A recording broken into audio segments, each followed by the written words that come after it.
Hyderabad brand image పెరగాలి. At the same time Telugu cinema కష్టాలు తీరిపోవాలి. Just నెల రోజులే టైం ఇస్తున్నా. ప్రభుత్వానికి పరిశ్రమ పెద్దలకు బిగ్ టాస్క్ డిసైడ్ చేశారు సీఎం రేవంత్ రెడ్డి. అటు ప్రభుత్వం ఇటు పరిశ్రమ కూర్చొని మాట్లాడుకునేలా ఒక కమిటీ ఏర్పాటు కావాలనేది డైరెక్షన్. ఈ దిశగా యాక్షన్ ప్లాన్ ఎందాక వచ్చినట్లు, సబ్ కమిటీలో ఎవరెవరు ఉండబోతున్నట్లు, ఈ సందేహాలపై ప్రస్తుతానికైతే కొంత క్లారిటీ వచ్చేసిందట.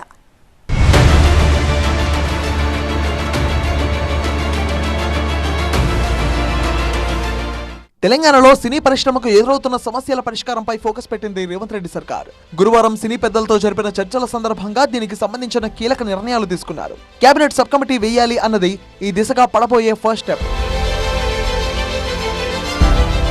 టికెట్ ధరల నియంత్రణ, థియేటర్ల నిర్వహణ, జీఎస్టీ తగ్గింపు, ఇతర కీలక అంశాలపై చర్చించి పరిష్కార మార్గాలు సూచించడం సబ్ కమిటీ విధి. ఈ ఉపసంఘం కూర్పుపైనే ప్రస్తుతం కసరత్తు జరుగుతోంది. డిప్యూటీ సీఎం భట్టి విక్రమార్క అధ్యక్షత వహించే అవకాశం ఉందని మంత్రులు కోమటిరెడ్డి వెంకటరెడ్డి, ఉత్తమ్ కుమార్ రెడ్డి, దామోదర్ రాజనరసింహ సభ్యులుగా ఉంటారని తెలుస్తోంది. సినీ పరిశ్రమ నుంచి ప్రముఖ నిర్మాతలు, దర్శకులు, 24 క్రాఫ్ట్స్ కి చెందిన ఇతర ప్రతినిధులు కూడా ప్రత్యేక ఆహ్వానితులుగా కమిటీలో భాగస్వామ్యం తీసుకునే వీలుంది. మినిస్టర్స్ కూడా కమిటీలో మెంబర్స్ గా ఇస్తామన్నారు. సో అది తీసుకొని ఇండస్ట్రీ నుంచి కూడా కొంతమందిని తీసుకొని ఎఫ్డీసీ మధ్యలో ఉంటూ ఒక కమిటీ ఆర్గనైజ్ చేసుకొని ఇవన్నీ అంటే పెద్దవి మాకు బిగ్ ఛాలెంజ్ ఇచ్చారు సీఎం గారు, దానికి రీచ్ అవ్వాలి. సినిమా టికెట్ ధరలపై నెలకొన్న సందిగ్ధత, పైరసీ కారణంగా ఏర్పడ్డ సమస్యలు ఇది ఎజెండాలో మొదటి అంశం. రెండవది థియేటర్ల నిర్వహణ, సినిమా థియేటర్లలో సాంకేతిక అభివృద్ధి, సౌకర్యాల పెంపు, సురక్షితమైన వాతావరణం కల్పించడం ఇవన్నీ సబ్ కమిటీ చర్చించబోయే అంశాలు.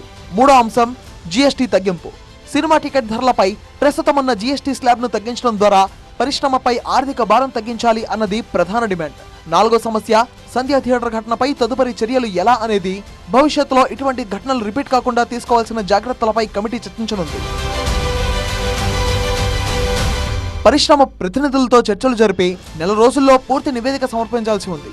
మంత్రుల ఉపసంఘం ఇచ్చే సూచనల ఆధారంగా తగిన విధానాలు రూపొందించి అమలు చేయాలన్న ప్రభుత్వ ఆలోచన.